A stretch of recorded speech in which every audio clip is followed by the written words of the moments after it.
Papua New Guinea, a mysterious island nation in the southwestern Pacific, was cut off from the rest of the world until 500 years ago.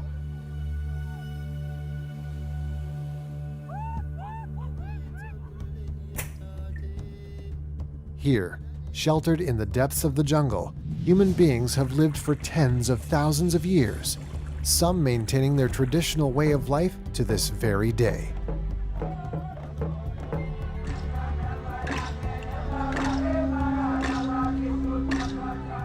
Sparkling ocean, fertile land, a land of contrast, a place where old and new, traditional and modern exist in harmony.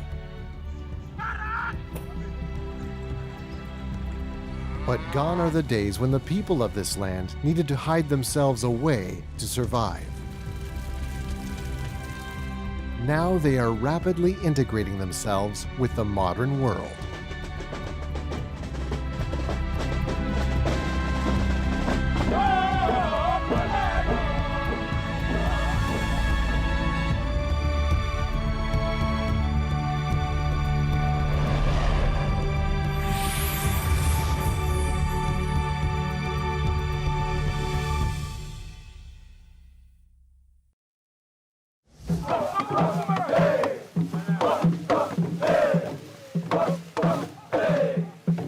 My name is Francesca. I come from Papua New Guinea. I belong to the Tolai tribe. I am 56 years old. I'm married with 4 kids. Maybe you can find it in the map, the world map, but if you can, well, good luck. But that is where I come from.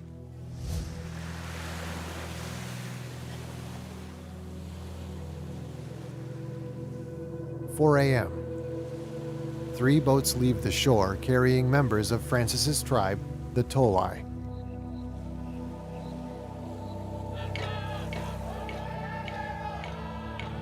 Dressed up in ceremonial costumes made of leaves, they sail out to sea, chanting blessings, embracing the dawn of another day.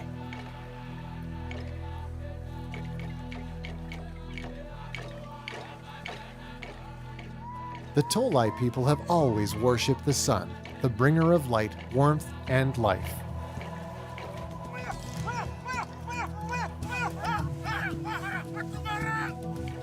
As the sky lights up, more people come out onto the beach.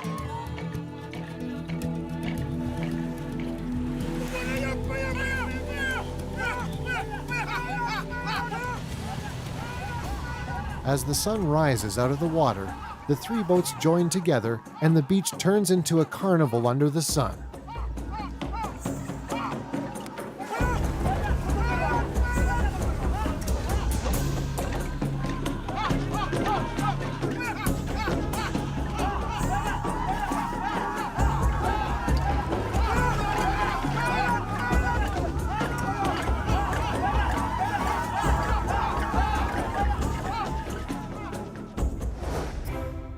This is Papua New Guinea, a country of more than 600 islands.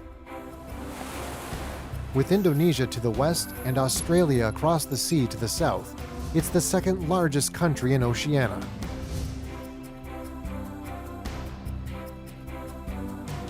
On more than 400,000 square kilometers of land, over 1,000 tribes have flourished for generations.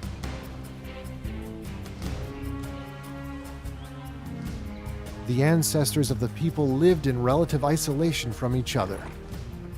As a result, there are more than 800 different languages spoken here. In the 16th century, Portuguese and Spanish explorers first discovered the island. The Portuguese called it Papua, which means the land of people with curly hair. Because the locals looked very similar to the people of Guinea in Africa, the Spaniards called it New Guinea. In fact, evidence from modern archaeology, anthropology, and genetics shows that the Malaysian people aboriginal to the country indeed came from an ancient African population who migrated out of Africa and arrived at the islands here about 50,000 years ago. Every July, the people of Papua New Guinea hold a grand celebration, the Mask Festival. Bringing together all the tribes and traditions, it's a chance for everyone to showcase their local culture. Representing the Tolai, Chief Francis is there too. And what do you see? Behind what you see has meaning, right?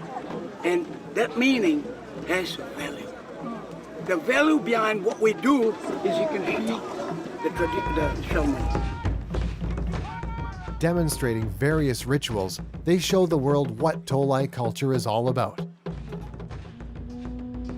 In this one, a child crawls through an adult Tolai's legs. Thanks to this unique rite of passage, the child is born again as a full member of the tribe.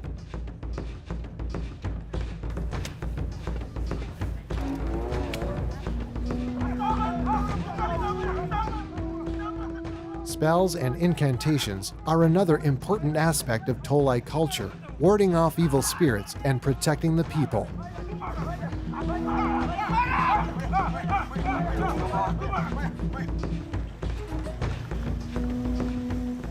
But not all of their rituals are shown.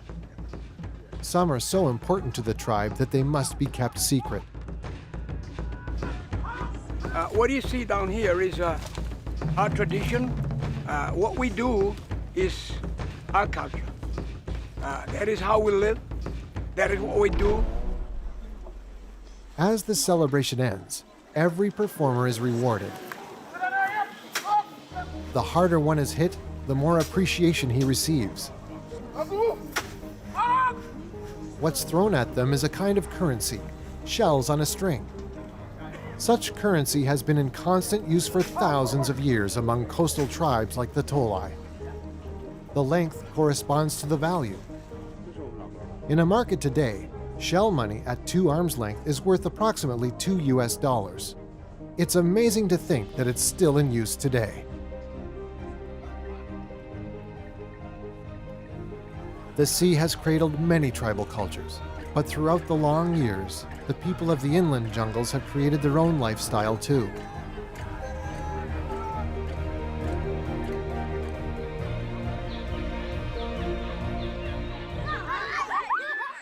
Cook Village is located in Mount Hagen, the capital of Western Highlands Province. Henry Rue is the custodian of this seemingly empty plot. You cannot be able to see some evidence because they are about 5 meters deep. The evidence is about 4 to 5 meters deep, so you cannot be able to see. But on top here, we have been allowed to make gardens on top, just to plant shallow crops, cocoa and all this. But we cannot plant trees on it because the roots might go down. 5 meters down, they might spoil the evidence beneath. Buried here is an archaeological site showing evidence of agriculture dating back more than 7,000 years. It was excavated in the 1990s, but the site has now been backfilled for protection. The excavation found that the site used to be a swamp that covered more than 100 hectares. This was one of the earliest examples of human land reclamation. Houses that they built, and they could find the shapes when they excavated it. They could find the shapes of the houses, some cocoa mounds, and some were fossils of these bananas, yams, and taros. All this. The Cook site is a listed UNESCO World Heritage Site. Few sites in the world contain evidence of sustained agricultural activity from so long ago.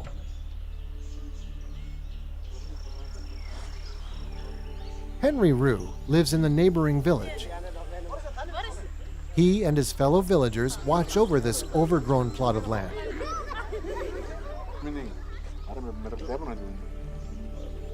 It's their way of preserving and safeguarding their cultural heritage, the culmination of thousands of years of development. Kokapo is famous for its volcanoes. Papua New Guinea is located where the Pacific, the Indian Ocean, and Australian tectonic plates meet, the so-called Pacific Ring of Fire. Here, earthquakes are frequent and volcanoes are active.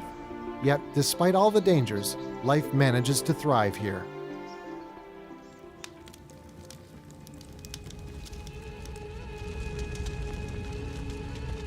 Nighttime. A bonfire lights up the darkness. Time to meet another of Papua New Guinea's tribes, the Baining, and to witness one of their mysterious rituals.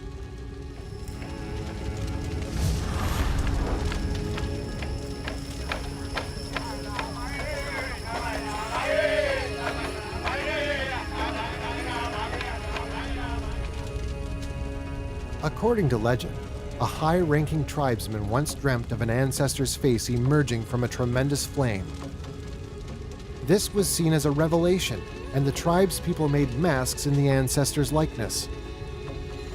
The fire dance ceremony was born. Wara, tama mi luki mo sana luki mani ko luki samtinya, oli wokin biplaf. Fire. Oli wokin bipla kai. Sente mo so im mau disolol traditional. Okay mania e won plaman. E mi kala pi one tap lu divine e mi ko luki. You gonna luki me. The Baining people, known for their masks and fire dance, have prospered in and around Kokapo, a town located in the northeastern corner of New Britain Island, an hour's drive from the famous volcano Taverver. Some people believe that the fire dance resembles the volcano eruptions, because if you could be here in 94 and 37, you would see how much fire comes out of these volcanoes. And we believe, or some people believe, that the fire dance is symbolic of that volcano fire, and that's why it's man trying to survive fire. They're jumping in the fire. In 1994 and 2005, Taverver erupted. The eruptions destroyed the city of Rabaul at the foot of the volcano, so residents were forced to move to Kokapo, located 20 kilometers away. What's left of Rabaul nowadays are only ruins covered in volcanic ash. The memorial is the only building that survived.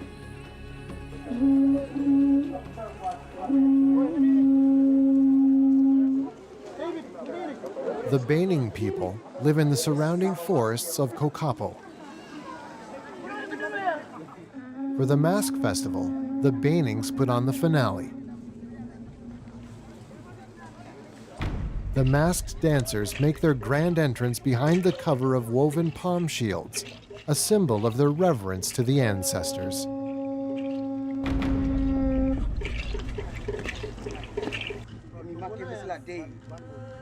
A 2-meter tall mask is the most striking feature of the Baining ritual.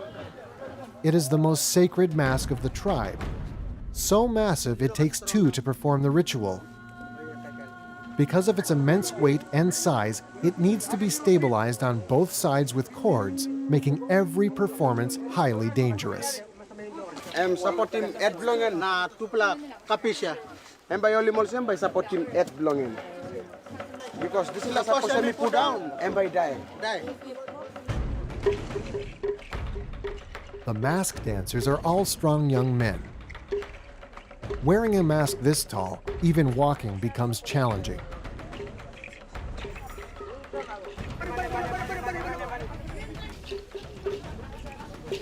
Each mask dancer has black and white body paint, the traditional protective colors of the tribe. Ani kala pi one tap lu divine and you look him. You gonna look him. Kaya mo listing out na waray kam pas. Tasol mane kisi mo geta finish. Na time mi go, all geta sing, all geta one design one me kisi.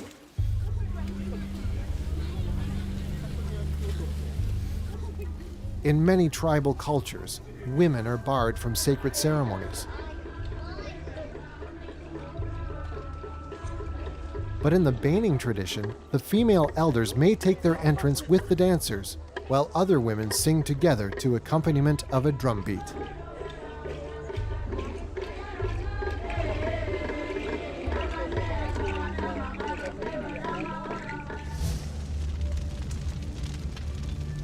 Deep in the jungles of Kokapo, the tribal people perform the fire dance, the most grandiose of all the ceremonies performed in honor of the ancestors. young men who perform as fire dancers must live in isolation for 1 month leading up to the ceremony, as a display of piety, eating just enough to keep body and soul together. At the height of the dance, the mask symbolizing Mother appears next to the fire as the singing and drumming intensifies, as if to encourage the young men to cross the sea of fire. Perhaps walking in flames perfectly epitomizes the tribe's thousands of years of survival.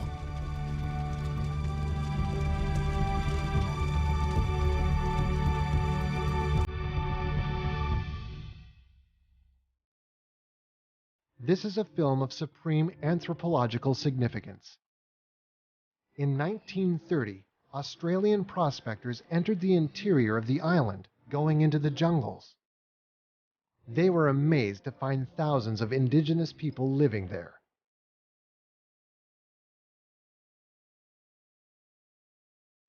It had been 400 years since the Portuguese discovered the island, and the residents along the coast had already experienced the hardships of colonialism and global warfare. It was only then that people realized that there were even more people living in the interior of the island, pursuing a lifestyle almost untouched since the Stone Age.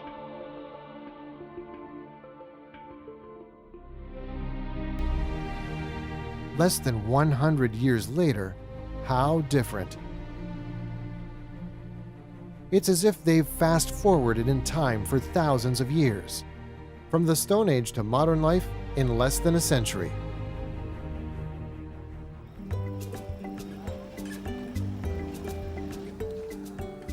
In modern-day Papua New Guinea, traditional tribal culture blends seamlessly with modern life.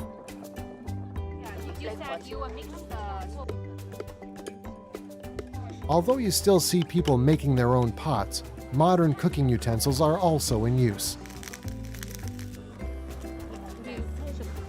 The clay pots fired in leaves are not only still in use as household utensils, but are also popular souvenirs for tourists.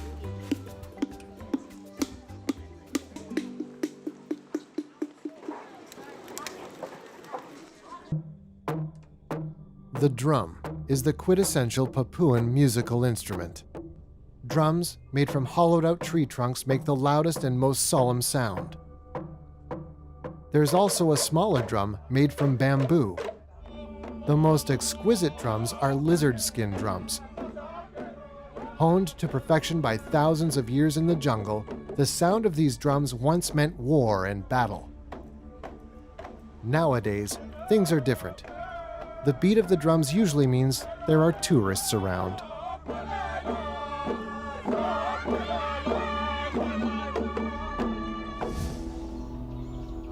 A wedding is about to take place in Komunka village, not far from the Cook site.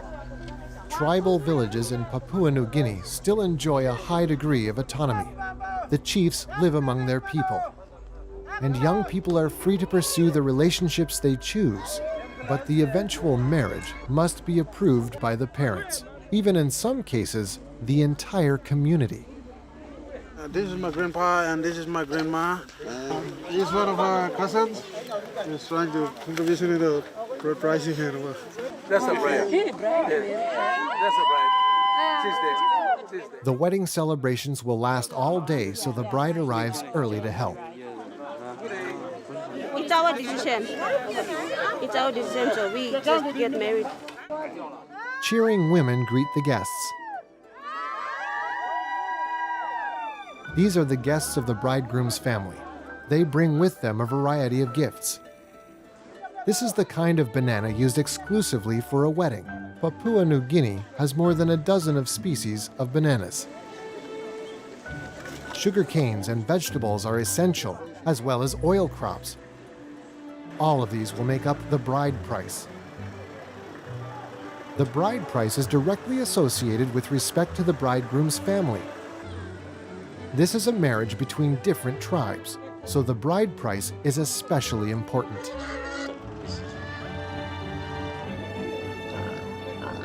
We come from different tribes. I'm from here and she's from the side of Mount Hagen. I fully believe that there will be 20 or 30 pigs, almost approximately. The most precious gifts are pigs.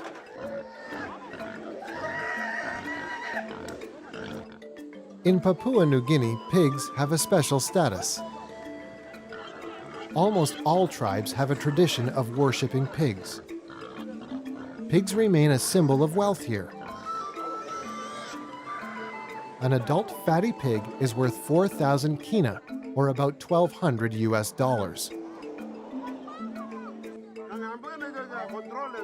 In Papua New Guinea, nearly all adult men are good public speakers.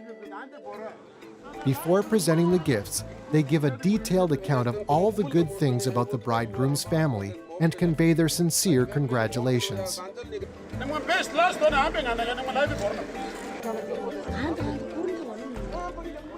These days, traditional tribal outfits are reserved only for the most significant occasions. Ancestor worship is a significant aspect of most celebrations and gatherings here.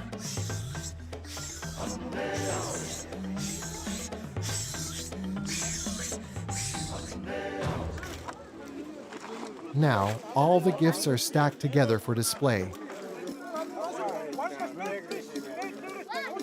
Each pig has its own spot. Altogether, the bridegroom's family has gathered 32 pigs. 32 is a very respectable number of pigs.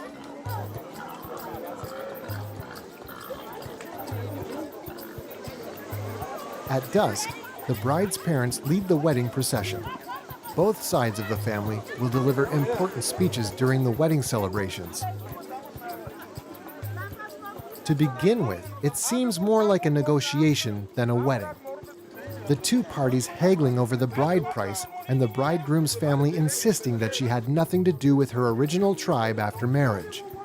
They also spend time discussing the history of relations between the two tribes. Since this is a marriage that crosses tribal divides, it's important for both sides to think about how it affects each tribe's status and honor. The grand ceremony doesn't disappoint the guests. After 3 rounds of speeches, the bride's parents finally agree. In accordance to the tradition, the bride's father distributes the bride price to everyone from his tribe who comes along. It's an event that brings joy to the entire tribe.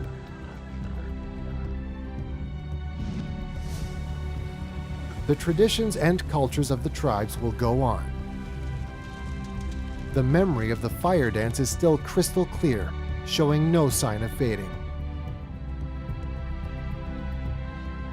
In these changing times, wearing grass clothes or nothing at all might be becoming a thing of the past. But one thing's for sure, these islands will continue to be shrouded in glamour and mystery for a long time yet.